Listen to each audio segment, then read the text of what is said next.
আপনাদের স্বাগত জানাই। আমি আমার আলোচনা শুনবার জন্য। বাংলাদেশের রাজনীতি আজ একই সঙ্গে দুটো বড় সংকটে নিমজ্জিত। একদিকে রাজনৈতিক দলগুলোর অভ্যন্তরে নৈতিকতার অভাব, দলীয় জবাবদিহি ও গণতান্ত্রিক চর্চার সংকট।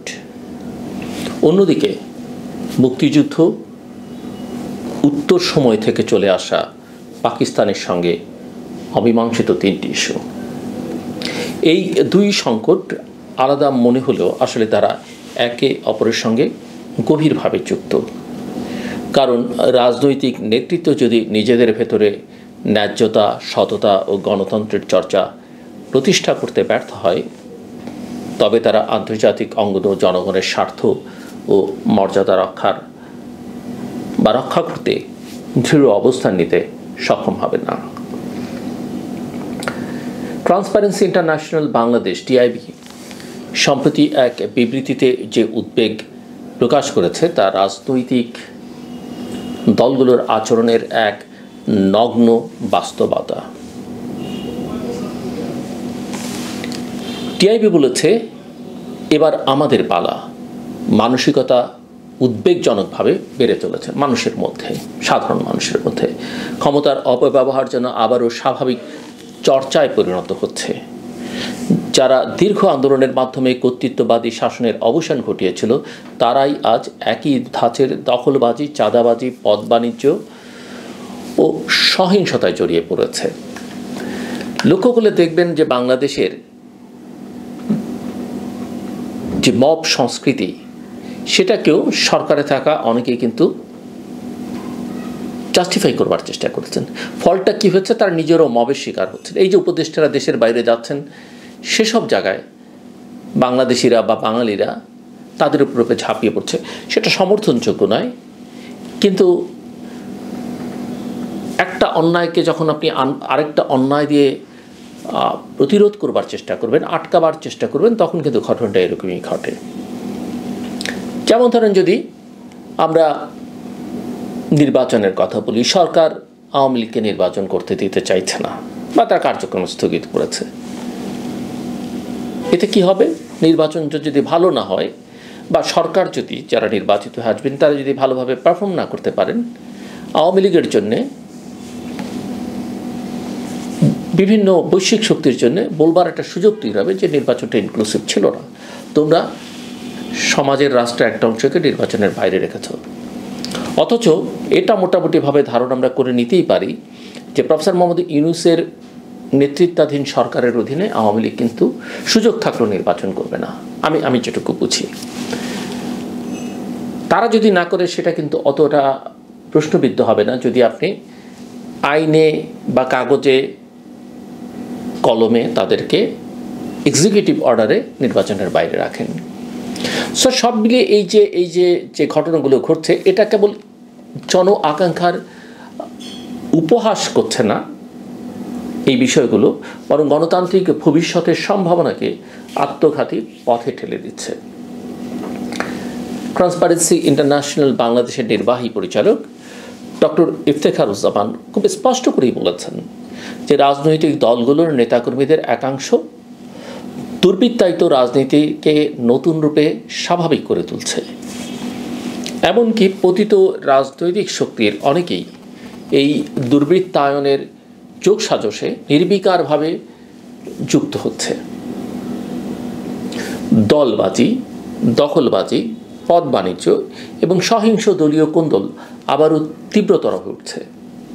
কোনো কোনো ক্ষেত্রে স্থানীয় পর্যায়ে পরিবহন টার্মিনাল, খনিজ সম্পদ, সেতু, আপনি ওই যে সাদা পাথর, বাজার কিংবা জলমহাল নিয়ে চাঁদাবাজি এবং দখলের প্রতিযোগিতা শুরু হয়েছে। এতে করে জনগণের মনে আশঙ্কা জাগছে, তবে কি রাজনীতি আবারও একই দুষ্টচক্রে আবদ্ধ হয়ে পড়ছে? এখানে বড় প্রশ্ন হচ্ছে, রাজনৈতিক দলগুলো কি সত্যি গণ আকাঙ্ক্ষার জায়গা থেকে নিজেদের সংস্কার করতে আগ্রহী, নাকি কেবল ক্ষমতার পালা বদলকে নতুন দখলদারিত্বের সুযোগ হিসেবে দেখছে? জনগণের কাছে প্রত্যাশা ছিল কর্তৃত্ববাদ পতনের পর রাজনৈতিক সংস্কৃতিতে নৈতিকতা ও জবাবদিহির চর্চা ফিরে আসবে, কিন্তু বাস্তবে দেখা যাচ্ছে সেই সংস্কৃতির পরিবর্তে পুরনো অভ্যাসই ফিরে আসছে। এই অভ্যন্তরীণ রাজনৈতিক অবক্ষয়ের সঙ্গে সমান্তরালভাবে চলে এসছে পাকিস্তান ইস্যু।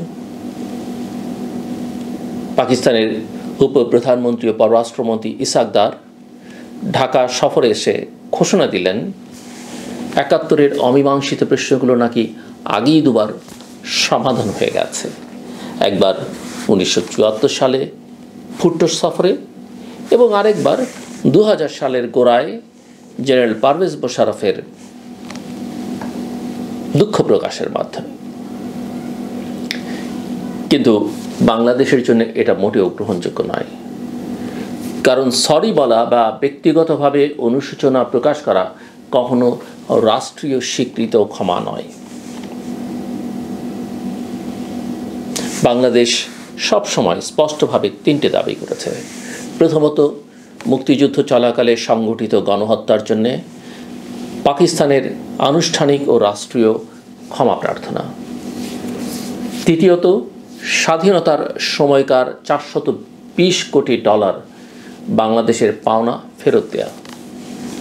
তৃতীয়ত, বাংলাদেশে অবস্থানরত আটকে পড়া উর্দুভাষী জনগোষ্ঠীর প্রত্যাবাসন, যাদেরকে বিহারীয় বলা হয়, অথচ এ পর্যন্ত পাকিস্তানের কোনো সরকারই রাষ্ট্রীয়ভাবে এসব স্বীকার করেনি।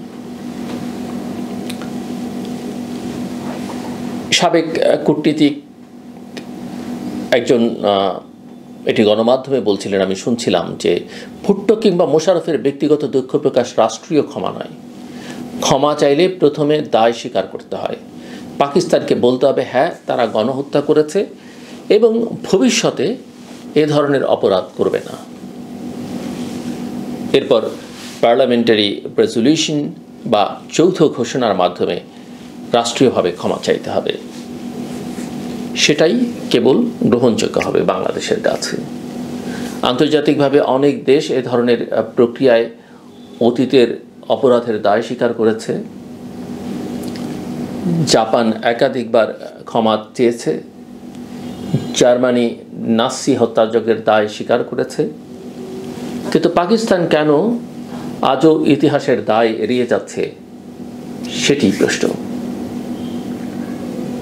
বাংলাদেশের জনগণের জন্য এই প্রশ্নগুলো কেবল ইতিহাসের দায় নয়, বরং ভবিষ্যতের নিরাপত্তা ও ন্যায় বিচারের প্রশ্ন। যদি পাকিস্তান রাষ্ট্রীয়ভাবে গণহত্যার দায় স্বীকার না করে, তবে দক্ষিণ এশিয়ায় ন্যায়ভিত্তিক সম্পর্ক গড়ে তোলা কঠিন হবে। একইভাবে বাংলাদেশের অর্থনৈতিক পাওনা ফেরত না দেয়া এবং আটকে থাকা নাগরিকদের ফেরত না নেয়া দুই দেশের মধ্যে আস্থার ঘাটতিকে আরও গভীর করে।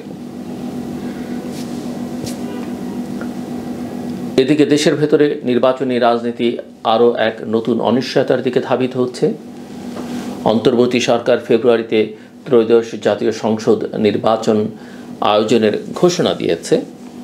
তাদের ভাষায় কোট আনকোট ইতিহাসের সেরা নির্বাচন। বিএনপি নির্বাচনের পক্ষে দৃঢ় অবস্থানে রয়েছে, কিন্তু জামায়াত ও জাতীয় নাগরিক পার্টি এনসিপি বিভিন্ন শর্ত জুড়ে দিয়ে নির্বাচন ঠেকাবার রাজনীতি করছে। এনসিপি প্রধানত মালয়েশিয়াতে গিয়ে বলেছেন ফেব্রুয়ারিতে নির্বাচন হবে বলে মনে হচ্ছে না। জুলাই সনদের ৮৪টি সংস্কার প্রস্তাব নিয়ে ঐকমত্য হলেও বাস্তবায়ন পদ্ধতি নিয়ে দলগুলোর মধ্যে ভয়াবহ মতবিরোধ দেখা দিয়েছে। বিএনপি চায় সংসদীয় প্রক্রিয়ায় তা বাস্তবায়ন হোক। জামায়াত চাইছে গণভোট বা রাষ্ট্রপতির প্রোক্লেমেশনের মাধ্যমে, আর এনসিপি চাইছে গণপরিষদ। এই মতবিরোধ সমাধান না হলে নির্বাচনের বৈধতা নিয়ে প্রশ্ন উঠবে, এমনকি একতরফা নির্বাচনের আশঙ্কা দেখা দেবে। রাজনীতির এই টানাপোড়েনে জনগণের মনে আবারও শঙ্কা জাগছে, তবে কি আরেকটি সাজানো নির্বাচন ও কিছু কি দিচ্ছে? যদি নির্বাচনের সব পক্ষ অংশগ্রহণ না করে, তবে জনগণের গণতান্ত্রিক যাত্রা ব্যাহত হবে।